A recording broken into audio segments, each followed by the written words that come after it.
Hiya. Talking about anger this week, not just because of the football, but because I think it gets a really rough deal. People either think that they've got too much of it and they feel ashamed, or they reckon they never get angry and they're weirdly proud of that. That sort of, oh, I never get angry, me. And honestly, both of those things are worth looking at because anger isn't the problem most people think it is. It's not the enemy, it's a signal. And like any signal, what matters is whether you know how to read it. Think of it like your smoke alarm. Your smoke alarm going off is not the problem, is it? The smoke is the problem. The alarm is just the thing that's telling you that something needs your attention right now. And anger works exactly the same way. It's your brain going, oi, something's wrong here.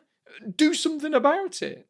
And it's been doing that for millions of years, long before anyone decided that it was a character flaw. Because here's the biology of it. Your unconscious mind, that ancient pre-logical part of your brain that's been running the show since long before rational thought turned up to the party, is constantly scanning your environment for threats. Not necessarily physical threats, not a panther. It's scanning for anything that it's learned to see as dangerous. So, rejection, humiliation, feeling ignored or disrespected or controlled, even disappointed.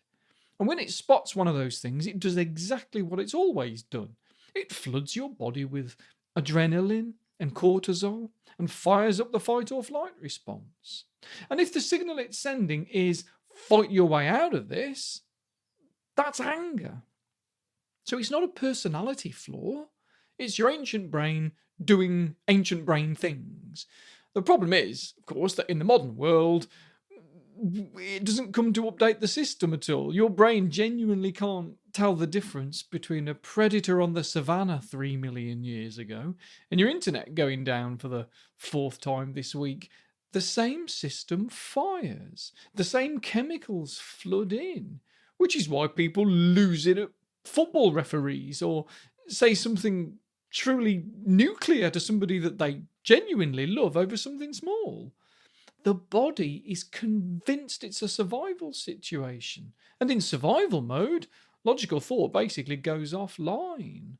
So here's the thing I really want you to sit with. Anger is never the primary emotion. Not once, not ever.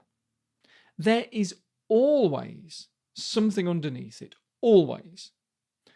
When someone says, you made me angry, they're describing a secondary response, not the original wound, because we don't get angry without first feeling something else. Could be hurt, disappointment, a sense of injustice, or feeling small, or not heard.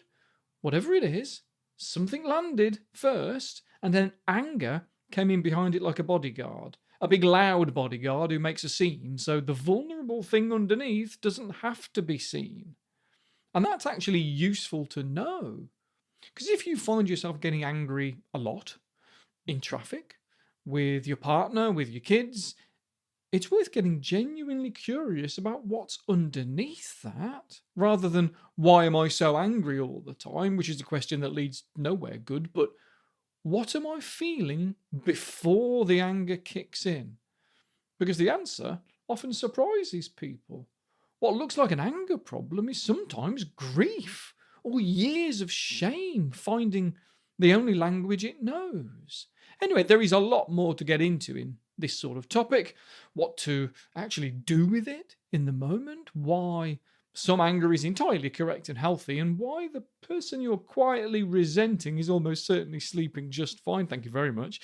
If you want the full version of this episode, that's over on my Patreon page, where every week there's a full-length episode going a lot deeper into topics like this one. It's a very small monthly subscription, and there's a whole back catalogue of episodes, and you can filter by topic. There's anxiety, relationships, self-esteem, stress, all sorts of stuff. So you can find what's relevant to you in the moment whenever you need it. You'll see the link in the description, as always.